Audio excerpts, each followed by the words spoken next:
गच्छन्तु ते वेता सद्धम्मं मुनिराजस्स सुनन्तु सभ्ये मुक्तधं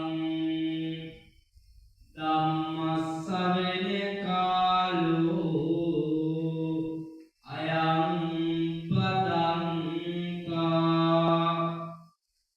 ධම්මස්සවෙන කාලෝ අයං පදන්තා ධම්මස්සවෙන කාලෝ අයං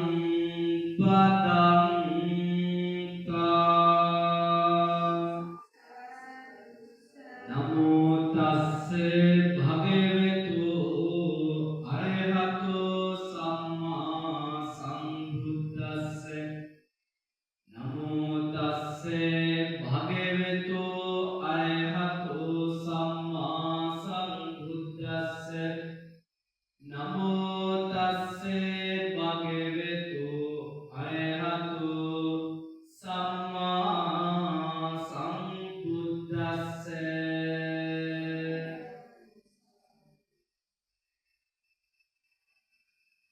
සිරිසිදුවන් දහම් පාසලේ ගරු ප්‍රධානාචාර්යතුමිය තුළු ආචාර්ය මණ්ඩලය බෝසත් ද්වාදරවනි සදැහැති බෞද්ධ පින්තුනි මේ අවස්ථාවේදී මේ පින්වතුන් සෝදානම් වන්නේ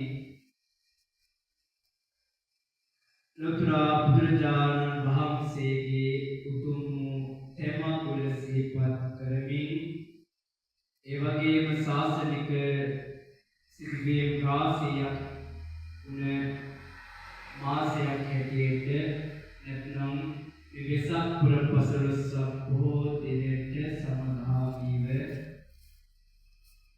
සිදු කරන මේ උතුම් ධර්ම දේශනාව ශ්‍රවණයටයි සැදී පැහැදී බලාපොරොත්තු වන්නේ. ඒ අනුව ධර්මයේ ශ්‍රවණය කරද්දී අපි දන්නවා අපේ ධර්මයේ ශ්‍රවණය කිරීම තුළින් ආනිසංස පහක් තියෙනවා. මේ පිරිස ඒ ආනිසංස පහ ඒ කරුණු පහ දන්නවා. පළවෙනි එක තමයි අසුතං සුනාති නොඇසූ දහම් අහන්න පුළුවන්. සුතං පරියෝදපේති ඇසූ දහම් පිරිසිදු වෙනවා. කංකං විතරති සැකතැන් තියෙනවා නම් දුරු වෙනවා.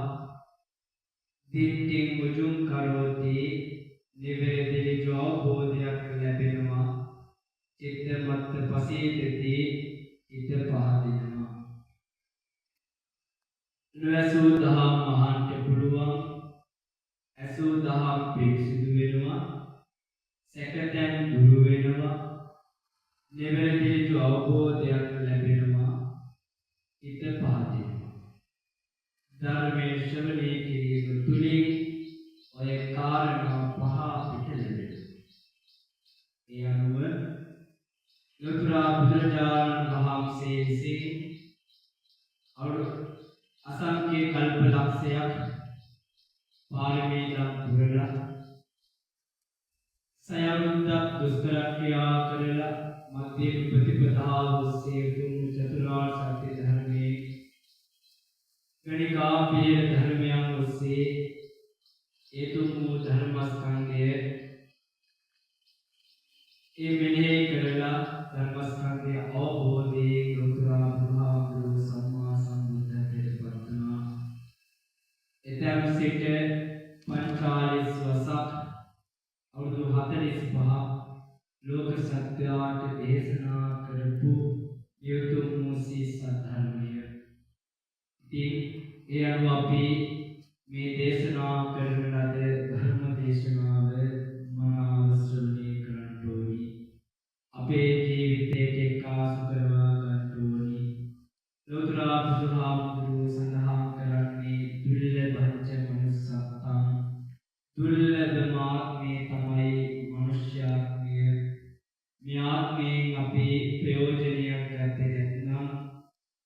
ධර්මයන් ශ්‍රවණය කළේ නැත්නම් අපි මේ ලෝකේ මනුස්සාත්මයක් ලැබුවේ උමටද කියන එක ප්‍රශ්නයක්. එතකොට මිනිසයි තිරිසන් සතායි කියන්නේ දෙකක්, දෙන්නෙක් නෙවෙයි, එක්කෙනෙක්. ඒ නිසා උතුම් මනුස්ස ආත්මේ අපි මේ හොඳට කන් ඇහෙන කාලේ, ඇස් පේන කාලේ අපේ පංචේන්ද්‍රයන් අපිට මෙල්ල වෙන කාලේ අපි සිතාම් කටයුතු සිදු කරන්න ඕනේ. අපි ඇස් පේන්නේ නැති කාලේ, කන් ඇහෙන්නේ නැති කාලේ ඒ කටයුතු කරන්න ප්‍රමාද වැඩි. ඒ නිසා පුළුවන් කාලේ සිතාම් කටයුතු කරගන්න ඕනේ. ඉතින් යන්න තමයි මේ උතුම් ධර්ම දේශනාව ශ්‍රවණය කරන්නේ. ධර්ම දේශනාව සඳහා මාතෘකා කොටගත්තේ හරි ලස්සන සූත්‍ර දේශනාවක්. හරි සූත්‍ර දේශනාව අහලා ඇති. ත්‍රිපිටකයේ තියෙන මේ සූත්‍ර දේශනාව සිදු කරන්නේ කොසල් රජු අරබයා පසේ නැති කොසල් රජතුමා අරබයා තමයි. තථාගත බුදුහාමුදුරුවෝ මේ උතුම් ධර්මස්කන්ධය නැත්නම් මේ ධර්ම දේශනාව සිදු කරන්නේ. සූත්‍ර නම ධම්මචේතය සූත්‍රය කාරණා 8ක් කොසල් රජතුමාට තිබ්බ කාරණා 8ක් තථාගත බුදුහාමුදුරුවෝ ප්‍රකාශ කළා. ඒ අනුව තථාගත බුදුහාමුදුරුවෝ මේ සූත්‍ර දේශනාව සිදු කරන්නේ වැඩ සිටියේ වේදත ලුම්බ කියන උද්‍යානය. කොසල් රජතුමා හිටියේ නගරක කියන උද්‍යානය.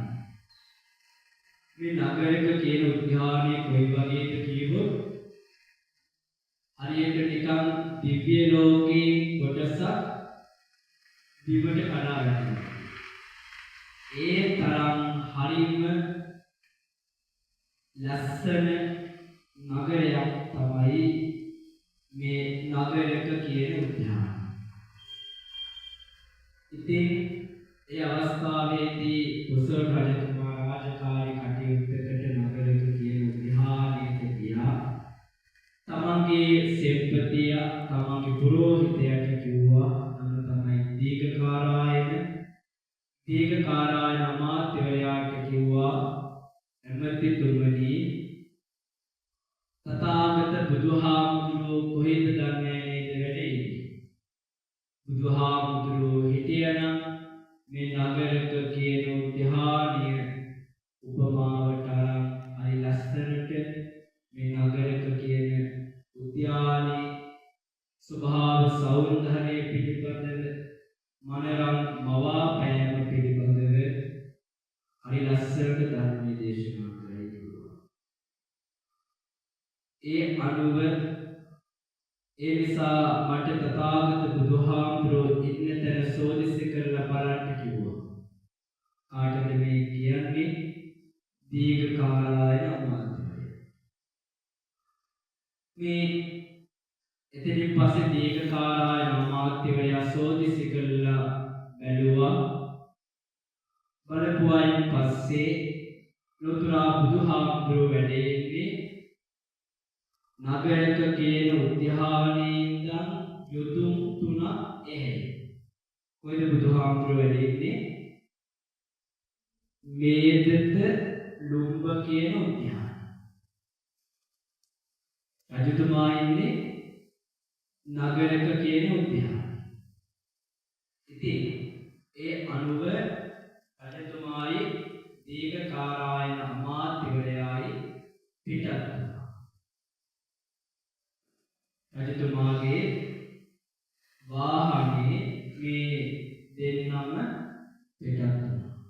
යද්දී ලෝතුරා බුදුහාමුදුරුවෝ වැඩ ඉන්න වහල් පෙළගාවෙන් නම් බැහැලා අර කිස්සසුම් ඒ පාවාන් ආදී අතට අරන් විහාරස්ථානයකට බෞද්ධයෙකු යාමට සුදුසු පරිදි ඒ රජතුමාත් දීර්ඝ කාලයක් අමාත්‍යවරයා ගියා. යති විහාරස්ථානයේ හිටියා ස්වාමීන් වහන්සේ නමක්. උන්වහන්සේ ළඟට ගිහිල්ලා කතා බහ කරලා ලෝතර බුදුහාමුදුරුවෝ වැඩි ඉන්නවද කියලා ඇහුවා. රජතුමා ඒ අවස්ථාවේදී මේ පොඩි හාමුදුරුවෝ කිව්වා, "ඔව් මහරජතුමනි, තථාගත බුදුහාමුදුරුවෝ වැඩ ඉන්නවා. හැබැයි උන්වහන්සේ වැඩ ඉන්නේ විවේකීව. විවේකීව තමයි වැඩ. මට මේ ලෝතර බුදුහාමුදුරුවෝ බැහැ දකින්න යන්න පුළුවන්ද කියලා ඇහුවා. තථාගත බුදුහාමුදුරුවෝ බැහැ දකින්න පුළුවන්. හැබැයි රජතුමනි, ශබ්ද කරන්නේ නැතුව නිස්සබ්දව සංවරව විහාරස්ථානයේ නැත්තම් ලෝතර බුදුහාමුදුරුවෝ වැඩ ඉන්න කුටියට යන්න කිව්වා.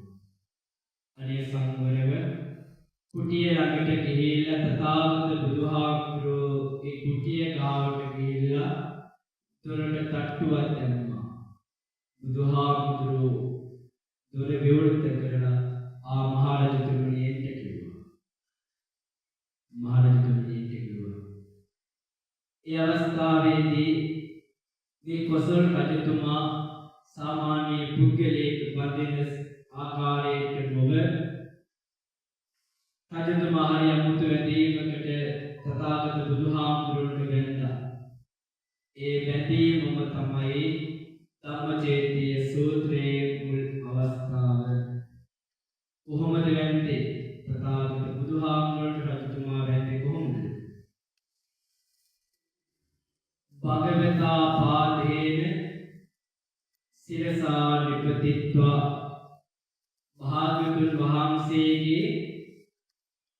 භාග්‍යවතුන් වහන්සේගේ පාදයන් උඩ තමන්ගේ සිරස තියලා. රජතුමාගේ සිරස භාග්‍යවතුන් වහන්සේගේ පාදයන් උඩ තියලා. භගවතා පාදේන මුකේන පරිචුම්බති.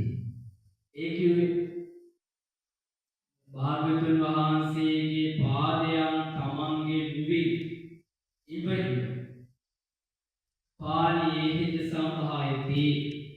අතින් පිළිමැදමද මම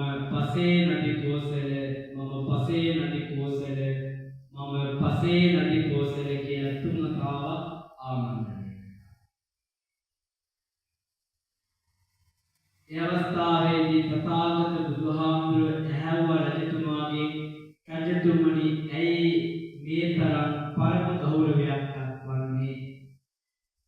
බුදුහාමුදුරුවනේ, මට ඔබ වහන්සේ ධර්ම රත්නයක් මහා සංගරුවනත් මේ ලෝකයන් ආගම් වලට වැඩිය උත්තරීතරයි. ඒ නිසා බුදුහාමුදුරුවනේ, මම වහන්සේට හරි ආදරේ ධර්ම රත්නයේ සංඝ රත්නයේට තාම ගරු සර්ව තමයි මම මේ කටයුතු සිදු කරන්නේ" කියලා ලෝතර බුදුහාමුදුරුවෝ ප්‍රකාශ කළා. බුදුහාමුදුරුවනේ, වහන්සේ කාන්තේ අරහං සම්මා සම්බුද්ධයි, විද්‍යාචරණ සම්පන්නයි, ධර්මයේ ස්වාකාතයි, ඒහිපස්සිකයි, ඕපනයිකයි, සංඝයා සුපටිපටිපන්නයි, උජුපටිපන්නයි, ඥායපටිපන්නයි.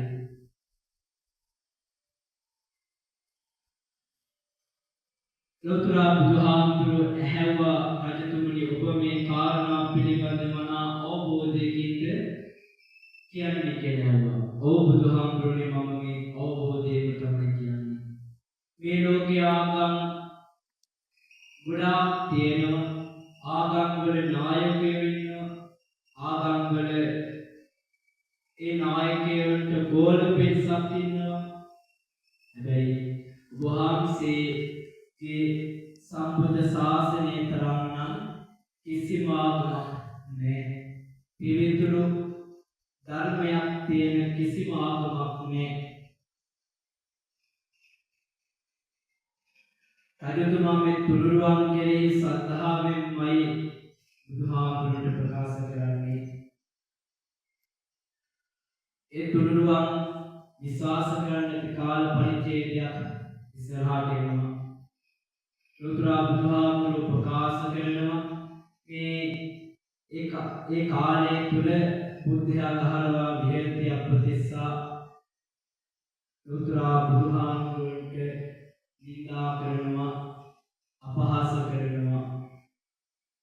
ඒ වගේම තමයි ධම්මේ අගහරවා විහෙරති අප්‍රතිස්සා, ධර්මයට නිගරු කරනවා. ඒ වගේම නැති ගුණ නැති අගුණ ප්‍රකාශ කරනවා. අනේ ඒ වගේම තමයි සංඝයා අගහරවා විහෙරති අප්‍රතිස්සා, සංඝයාට බණිනවා. ඒ වගේම තමයි සීලේසු අගහරවා විහෙරති, සීලයක් නැහැ, පන්සිල් අටසිල් ආදී බොරු කියලා ඒ කාලේ තුල මිනිස්සු කියනවා. ඊළඟට තමයි සමාධි සම්ප්‍රාගහරවා විහෙරති අප්‍රතිස්සා, සමාධියට බැලවදින පිරිසක් ඉන්නවා. මෙන්න මෙහෙම ඒ කාලයේ තුල මිනිස්සු පිරිහෙනවා. සම්මා සම්බුද්ධ ශාසනය තුල පිරිහෙන පුද්ගලයන් ඒ කොසල් රජතුමාගේ ශ්‍රද්ධාව පිළිබඳව මේ කියන ලෝතුරා බුදුරජාණන් වහන්සේට ඒ වගේම ධර්මයට මහා සංඝරුවනට ඉතාම ශ්‍රද්ධාවකින් යුක්තව තමයි මේ කොසල් රජතුමා ඉන්නේ. බුදුරජාණන් වහන්සේට මේ කොසල් රජතුමා ප්‍රකාශ කරන බුදුහාමුදුරනේ, ඔබ වහන්සේ මහා සංඝරත්නයේ හරිම එකමුතුයි. හරිම එකමුතුයි. කොහොමද? සම්බෝධමාන.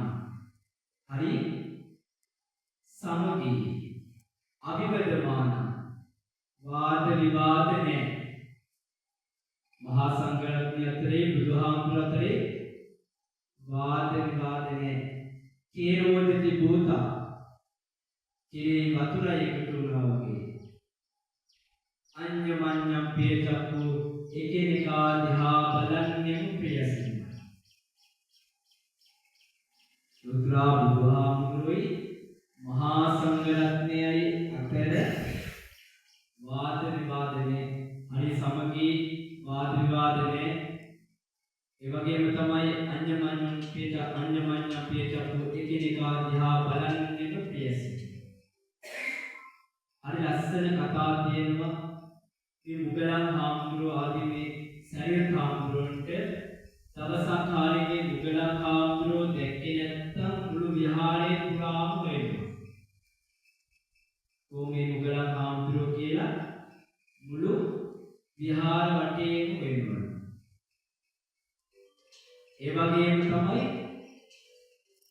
මුගලන් හාමුදුරුවෝ සාරිපුත්ත හාමුදුරුවෝ දැක්කේ නැත්තම් ආයස්මත් සාරිපුත්ත හාමුදුරුවෝ කොහෙද දන්නේ නේද කියලා මුළු විහාරේ පුරාම හොයනවා. අන්න ඒ වගේ හරි සමගියක් වික්ෂුන් වහන්සේලාට ලෝතුරා බුදුහාමුදුරුවෝ තුළ හරි සමගි භාවයක් තිබුණා. ඒක තමයි රජතුමාගේ දෙවෙනි කාරණාව. තුන්වෙනි කාරණාව මොකක්ද?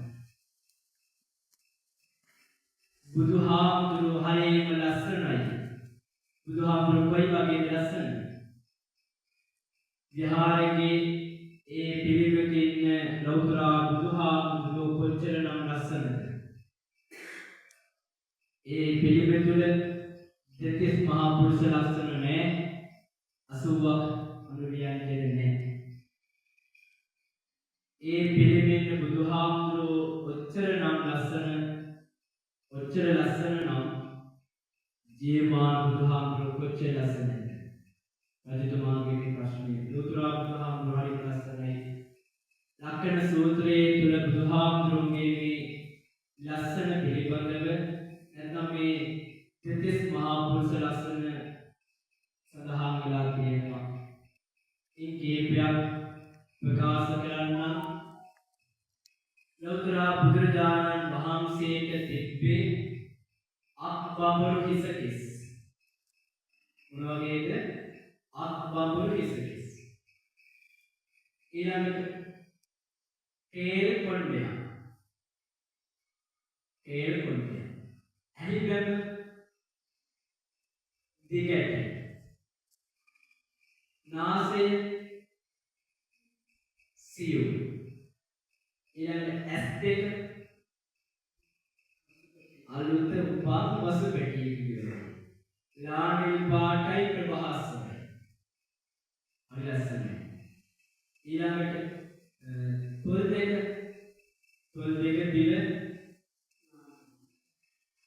තොල් දෙක දිව හොඳට ඉදුණු කෝවක් වගේ. අතු මොලක පාට. ලොකුරා බුදුහාමුදුරුවෝ. ඒ වගේම තමයි මේ කන් දෙක දිගයි කෙල දක්වා දිගයි. ඊළඟට මේ හනු දෙක සිංහේ කියනවා.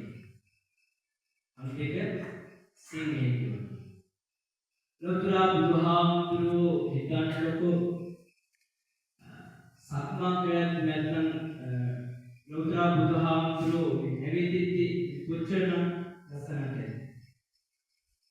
අන්තික කෙල දක්වා දිගුයි.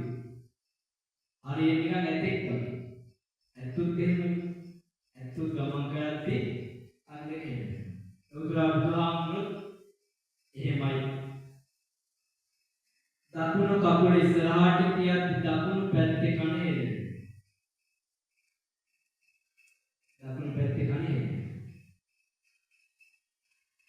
වම් කකුල තියද්දි වම් පැත්තේ කන හෙලෙනවා. කොච්චරනම් ලස්සන තියෙන්නේ ලොකුරා බුදුහාමුදුරුවෝ වඩි. ඇතෙක් යනවා වගේ තමයි ලොකුරා බුදුහාමුදුරුවෝ වැඩි. ඒකනේ දායශෝදරාව ප්‍රකාශ කළේ මත්ත ගජේන්ද්‍ර විලාසිත ගාමි ඒ සහි තුරීක පිතා නරසියෝ.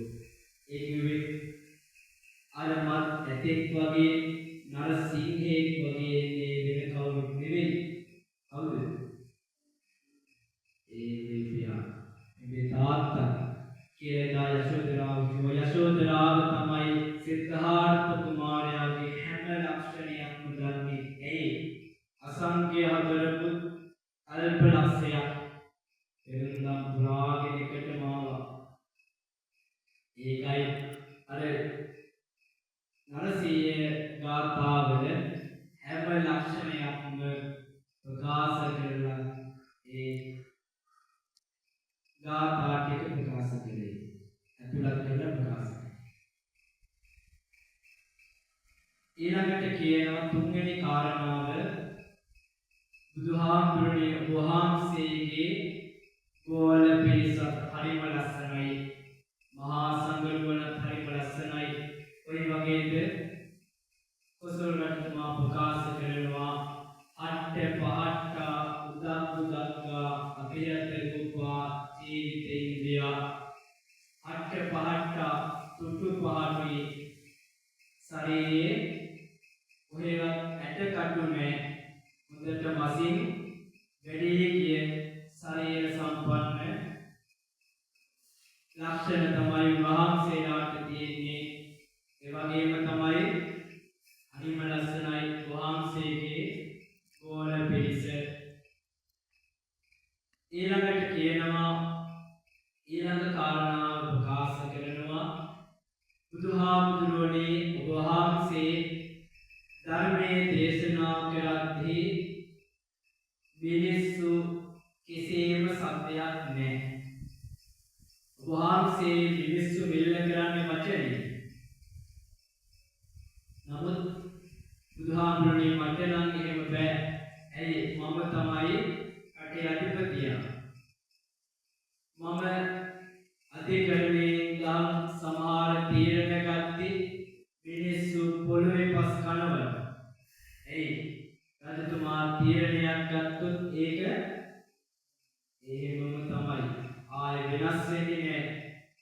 කොච්චර කොහොම කිව්වත් අඬා වැළපිලා නෙවෙයි කොහොම කිව්වත් රජතුමාගේ තීරණය වෙනස් කරන්නේ නැති නිසා රජතුමා කියනවා බුදුහාමුදුරනේ ඔබ වහන්සේ නම් අනිපොත්තරීතරයි ඔබ වහන්සේ මිනිස්සු මෙල්ල කරන්නේ වචනේ මම අධිකරණයේ දන් සමහර තීරණ ගත මිනිස්සු පොළවේ පස් කරනවා ඒ අවස්ථාවේදී මට සිද්ධ වෙනවා අධිකරණයේ නැත්නම් මේ මිනිස්සු නිස්සබ්ද කරන්න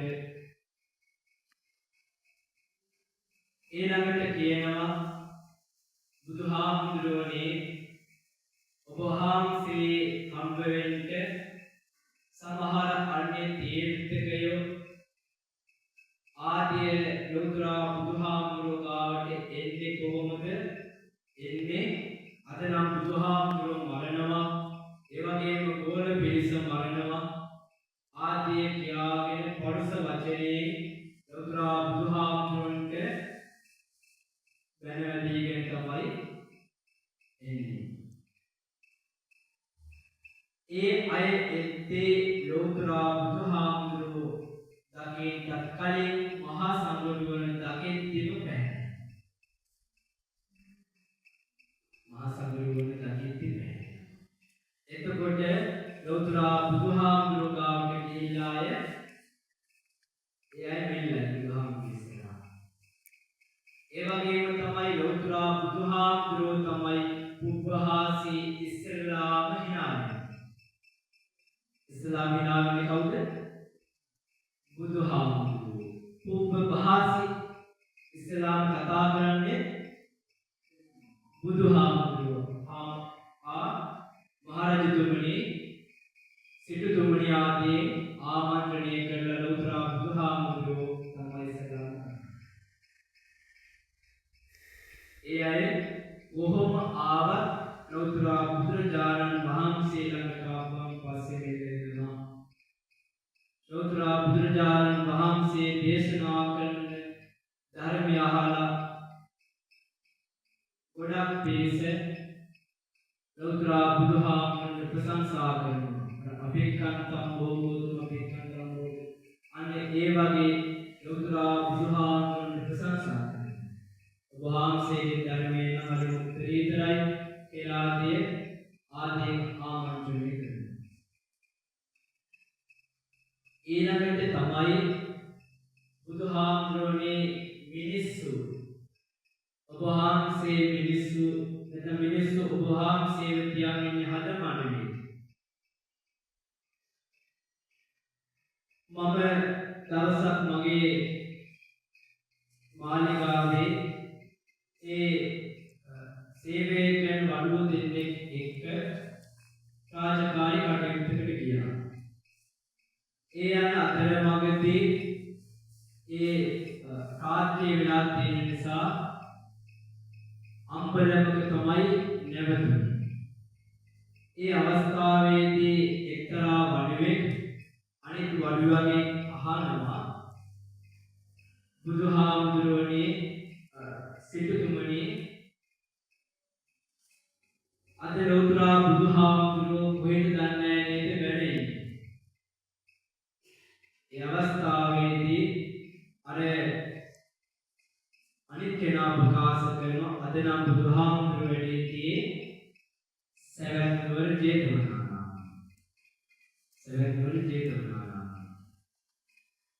ඒ අවස්ථාවේදී ලෝතර බුදුහාමුදුරුවෝ වැඩ ඉන්න දිසාවට හිස දාලා රජතුමා ඉන්න පැත්තට කකුල් දෙක දාලා තමයි මෙයා ඉඳලා. බුදුහාමුදුරුවනේ මේ වැඩේ ලෝතර බුදුහාමුදුරුවෝ සිහිපත් කරමින් කරේ නැත්නම් මම මේ අයව ඒ මොහොතේම මරලා දානවා. නමුත් ලෝතර බුදුරජාණන් වහන්සේ වැඩේ ඉන්න දෙසට හිස දාලා නිතිය ගත්ත නිසා මට කිසිම තරහක් ඇති වුණේ මට ඇති වුණේ ඉතාම ගෞරවයක් මගේ බුදුහාමුදුරන්ට මෙච්චර පරම ගෞරවයක් මේ අය සිදු කරනවනේ කියලා තමයි මට හිතුනේ. අවසානයේට රජතුමා ප්‍රකාශ කරනවා ලෝතර බුදුහාමුදුරනේ වහන්සේ මගේ අතර සමානකම් කිහිපයක් තියෙනවා. සමානකම් කිහිපයක් තියෙනවා. මොකක්ද? භගවාපි කත්තියෝ අහම්පි කත්තියෝ භාග්‍යවතුන් වහන්සේ ශාස්ත්‍රීය වංශිකයි මම ශාක්‍ය වංශිකයි.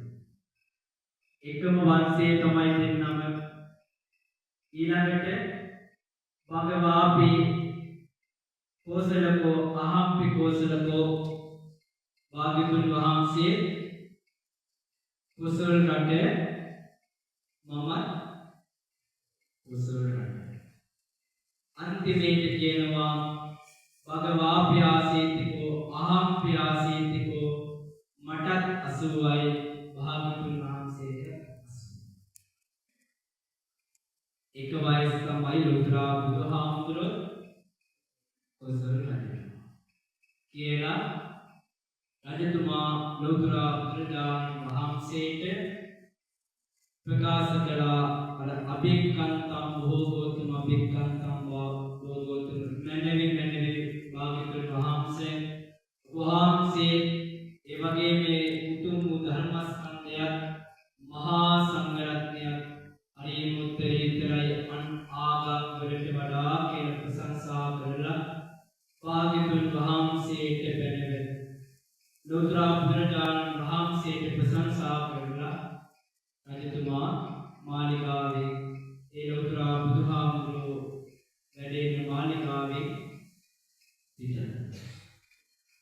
කොසල් රජතුමා කියලා කියන්නේ දවසකට දෙවතාවක් ලෝතර බුදුහාමුදුරුවෝ බැහැ දකින්න එන ලෝතර බුදුහාමුදුරන්ට හරි ආදරේ කරන කෙනෙක්. ඉතින් ඒ අනුව ලෝතර බුදුහාමුදුරුවෝ ප්‍රශංසා කරන අනෝකයි දේශනාව හරි ලස්සන සූත්‍ර දේශනාවක්. ඒ දේශනාව පැය 3 දේශනා කිරීමට අවශ්‍යයි. ඒ තරම් දීර්ඝ සූත්‍ර දේශනාවක්. ත්‍රිපිටකයේ ඇතුළත් හරි ලස්සන සූත්‍ර දේශනාවක්. ඉතින් ඒ අනුව කල්පනා කරගන්න මේ උතුම් ධර්මානුශාසනාව මනාව ශ්‍රවණය කරන්ට ඇති. මේ උතුම් ධර්මානුශාසනාව ඒ ධර්මයේ ශ්‍රවණය කරපු සියලුම දෙනාට ඒ වගේම දේශනා කරපු මට උතුම් අජරාමර නිවනින් සැනසීමට අවසන ප්‍රාර්ථනා කරන බෝධියකින් නිවනින් සැනසීමට මේ පින් කුසල් හේතු වාසනාම වේවා කියලා සාදු කියලා ප්‍රාර්ථනා කරනවා. මේ උතුම් ධර්මානුශාසනාවේ ආශිර්වාදයේ අනුභවයේ එවැගේ කුසලාසංස ධර්මයන් ඊයේ මේ සඳහා අපි බලාපොරොත්තු යම් ඥාතියෙක් සිටින ඒ අයටත් මේ පිකුසල් හේතු වාසනාම වේවා. ඒ වගේම අපි විසින් ජනිත කරගත් කුසල සම්භාර ධර්මයන් ලෝක ශාසනය